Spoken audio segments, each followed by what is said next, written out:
बताना चाहूँगा कि 2018 सीजन में मेरा मैथ में 196 मार्क्स था और 2019 में मेरी टफेस्ट टेस्ट में 100 में 99 से ही थे, जो नॉर्मलाइज होकर 247 हो गए थे उस टाइम। वो भी दिशा में सबसे ज़्यादा थे, या शायद ऑल इंडिया टॉप 5 में मैं था 2019 में। तो मैं ये कहना चाहूँगा कि पहले तो आप अपना बेस मजबूत कीजिए। अगर पहली बार आप पढ़ रहे हैं तो आप इतने अच्छे से बेस अपना स्ट्रांग कर लीजिए कि कोई कन्फ्यूजन ना रहे। एक क्वेश्चन 2-3 तरीके से लगाने की कोशिश कीजिए। ये नहीं कि बस एक ट्रेडिशनल तरीका है, आपको किसी ने बताया कि ये तरीका है इसका, आपने वो मान लिया और आपने कोई प्रैक्टिकल नहीं किया। आप उसको खुद के 2-3 तरीके से सॉल्व करिए पहली बात तो। उसके बाद दूसरी बार उसको आप रिवाइज कीजिए। उसके बाद तीसरा तरीका होता है, जब आप एक बार पढ़ चुके हैं, दूसरी बार रिवाइज कर चुके हैं, तब आप तीसरे तरीके में आपका दिमाग काम करेगा कि ये 2 तरीका तो मुझे पता है, तीसरा है इससे शॉर्ट हो सकता है क्वेश्चन। उसी को हम ट्रिक कहते हैं। और आजकल के लड़के जो तैयारी में आते हैं उनको ये होता है कि अगर आप एक पेज में कोई क्वेश्चन बताएंगे तो उन्हें लगेगा ये फर्जी है। आप 2 लाइन में उनको बताइए तो वो संतुष्ट रहते हैं। लेकिन पहली बार में आपको ये बिल्कुल नहीं करना है। नहीं, एग्जाम हॉल में आप कुछ भी पढ़ के जाएँ लेकिन अच्छा नहीं कर पाएंगे। पहली और दूसरी बार में आप अपना बेस बहुत अच्छा कीजिए और तीसरी बार में कोई शॉर्टेस्ट तरीके पे आइए। अगर 2 बार आपने बेस अच्छा कर लिया है तो ट्रिक आप अपने आप खुद ही बनाएंगे। उसके लिए आपको कोई मतलब शॉर्टकट ढूंढने की ज़रूरत नहीं, आप क्वेश्चन खुद ही शॉर्टकट कर लेंगे। उसके बाद प्रैक्टिस आप जितनी कर पाइए। नंबर आप क्वेश्चन को कम प्रायोरिटी दीजिए। ये दीजिए कि 2 घंटे में मैंने 20 क्वेश्चन कितनी अच्छे से लगाएं और इनमें कितना मेरा डाउट क्लियर हुआ। ये नहीं कि मैं 2 घंटे मैथ लेके बैठा, मैंने 100 क्वेश्चन लगाया, हाँ मैंने बहुत अच्छा लगाया, जल्दी जल्दी से लगा लिया या कैजुअली लगा लिया। आप 10 क्वेश्चन लगाइए 2 घंटे में, लेकिन उसको इतना विधिवत लगाइए कि उसमें कन्फ्यूजन ना रहे। फिर आपका कॉन्फिडेंस लेवल जो मैथ में बढ़ता है वो अलग होता है। जब हौसला बना लिया ऊंची उड़ान का, तो फिर देखना फिजूल है कद आसमान का। दोस्तों, अयोध्या दर्पण में एक बार स्वागत है।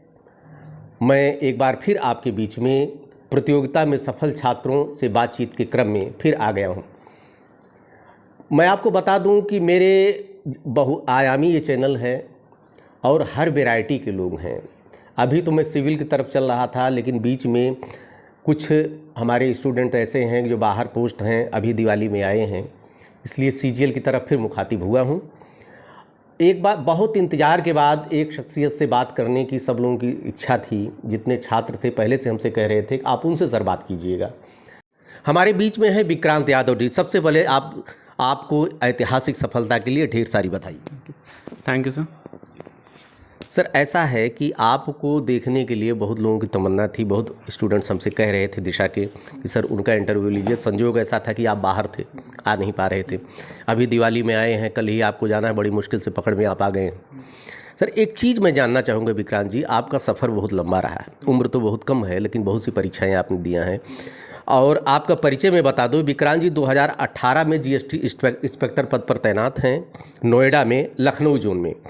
और आपका 2018 में भी आपका चयन हुआ है। 196 नंबर, 200 में 196 नंबर आपने मैथ में 2019 में मैथ में आपने गेन किया है।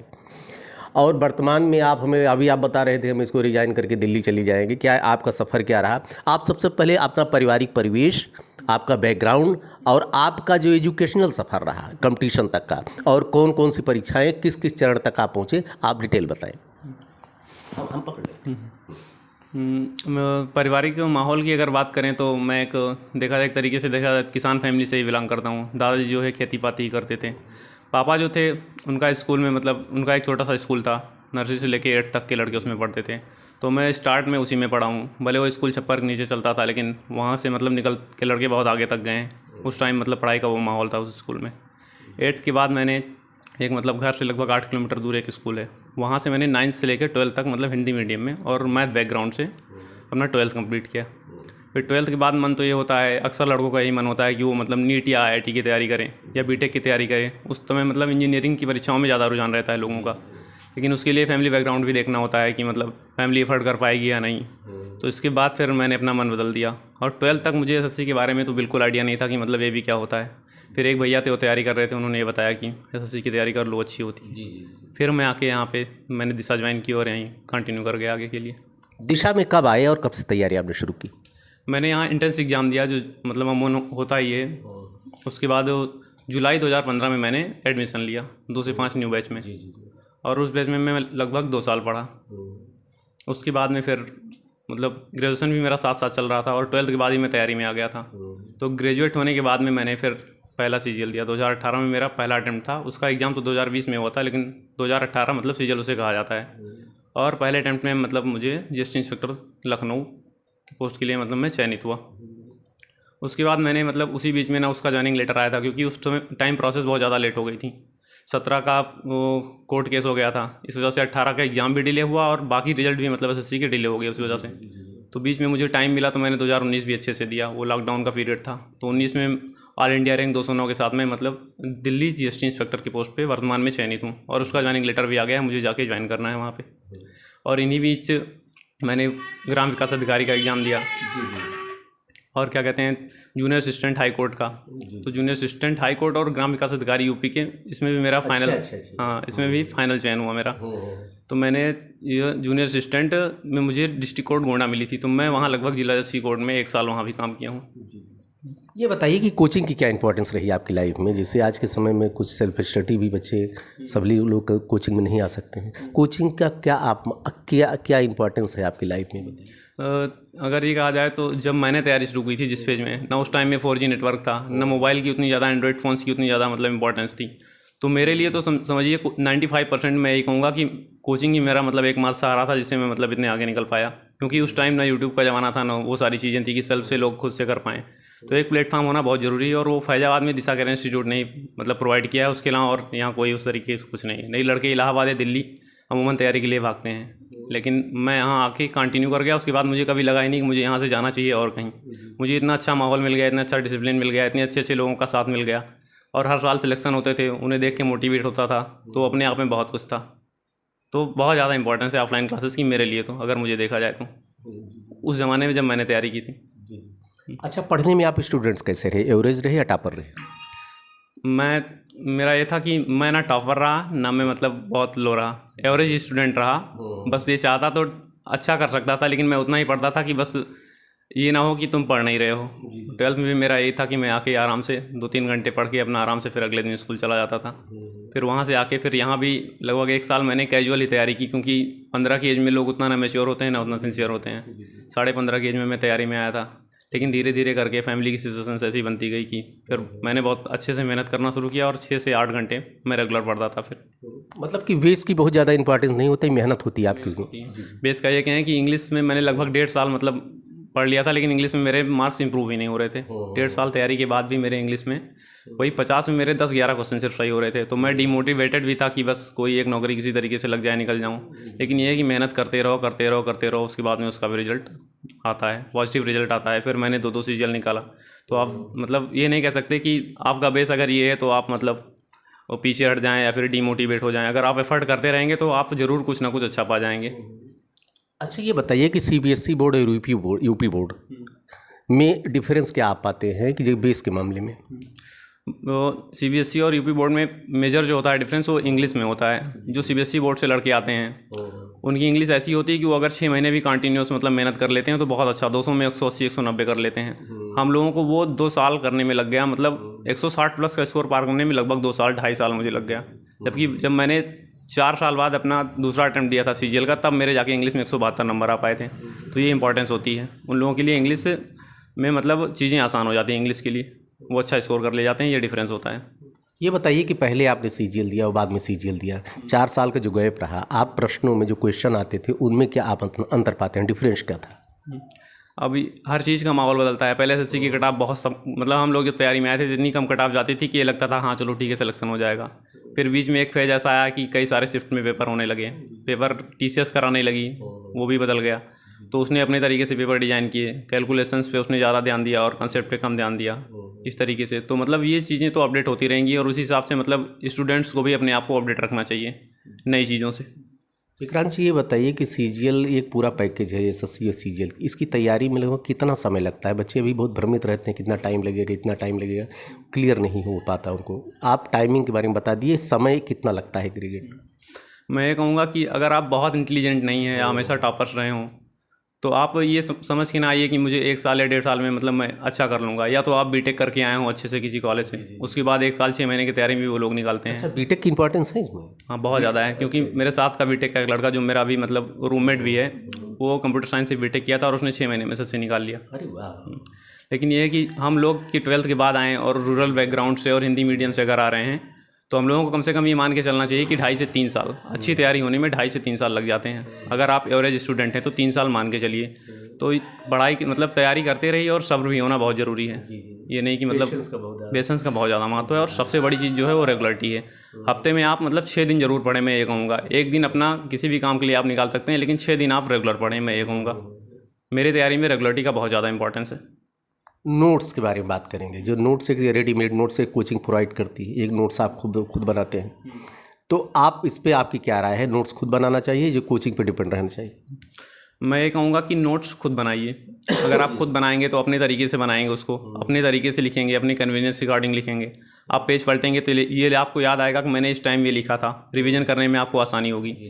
और पहली बार में आप जब सिलेबस कंप्लीट कर रहे हो तो एक अच्छी नोट्स हो जानी चाहिए आपके पास। मतलब एक बार आपका सिलेबस कंप्लीट हो तो आपके पास मतलब नोट्स होनी चाहिए रिवीजन के लिए। बाकी समय समय पर आप उसको अप टू डेट करते रहें, लेकिन नोट्स की बहुत ज़्यादा इंपॉर्टेंस है। एग्ज़ाम हाल में एक टेक्निक होती है, बहुत कुछ आपको आता हो, पेपर सॉल्व नहीं कर पाएंगे जब तक वो टेक्निक नहीं अपनाएंगे। एक एग्ज़ाम हाल में जो पेशेंस होता है, जो टेक्निक होती है, आपने जो अपनाया उसके बारे में ज़रा शेयर कर दीजिए। एग्ज़ाम हॉल में आपको कॉन्फिडेंस तभी आएगा जब आप यहाँ बहुत अच्छा कर रहे हो, आपका बेस लगभग मतलब सारा क्लियर हो, आप कम से कम 1 से 2 बार सिलेबस रिवाइज कर चुके हों।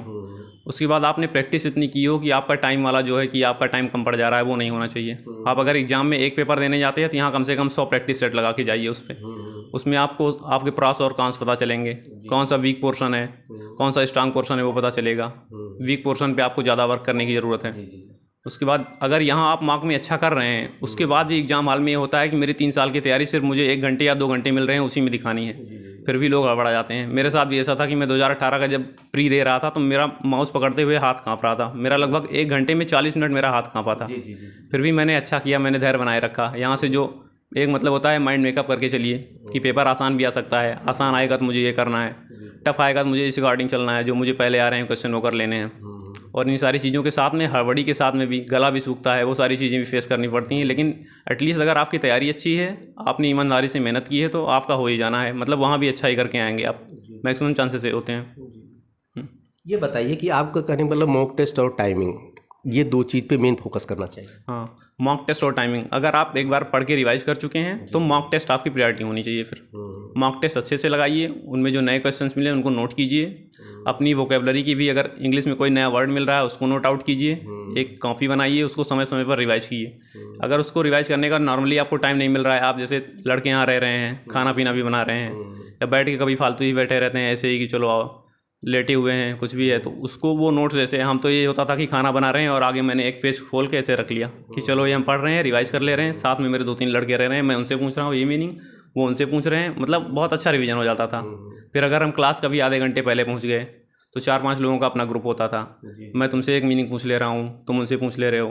अब वो पता चला मुझसे 3 मीनिंग पूछे, मैंने 2 बताया तो मुझे अच्छा लगता था खुद। तो ये सारी पॉजिटिव चीज़ें हैं। मतलब लोग जैसे और भी टाइम वेस्ट कर सकते हैं, लेकिन यूज करके मतलब एक पॉजिटिव तरीके से भी इसको यूज कर सकते हैं और उसमें भी मज़ा ही आता है। ये बताइए कि आपका सीजीएल के बाद, आप मानो कि सीजीएल के बाद आप सीधे नौकरी करेंगे कि और भी आपके क्या एम है करियर के बारे में, और बताइए। मेरी पहली नौकरी जो थी वो थी डिस्ट्रिक्ट जज की कोर्ट में। वहाँ मुझे 9 से 9 लगभग 10 से 11 घंटे या 12 घंटे भी कभी कभी काम करना पड़ता था, और सैटरडे संडे में भी जाना पड़ता था। मेरा मतलब ये है आगे आप सिविल भी देखेंगे कि बस सीजीएल के बाद एंड अपने को मानते हैं? नहीं, मैं देखूंगा। मैं उस टाइम इसलिए नहीं देख पाया, मैं वही बता रहा था आपको कि 10-11 घंटे काम करने के बाद में फिर शरीर जवाब दे देता है। फिर पढ़ने का आप कोशिश चाहे इतना कर लें, लेकिन फिर आंखें बंद होने लगती हैं, फिर नींद आने लगती है। उसके बाद फिर 1.5 साल वहाँ रहा तो वो मतलब ब्रेक हो गया। फिर 18 में मैंने नए सिरे से ज्वाइन किया, लेकिन ये नौकरी भी मेरी अनस्टेबल थी क्योंकि मुझे 2019 में दिल्ली ज्वाइन करना था। अब मुझे 2019 में दिल्ली ज्वाइन करना है तो मैं एक बार फिर से सोचूंगा कि मैं शुरू से शुरुआत करूं और आखिरी तक जाऊं। मेरी आदत रही है कि मैंने कैजुअली कभी चीज़ों को नहीं किया। मैंने अगर किया तो ढंग से किया या नहीं किया। इसी वजह से मैं मतलब अभी तक उस तरीके से नहीं किया हूं, लेकिन मैं ये सोचता हूं कि मैं करूंगा। बाकी देखा जाएगा। एक लास्ट में जो कंप्यूटर हैं जो तैयारी कर रहे हैं उनको एक मैसेज कन्वे कर दीजिए।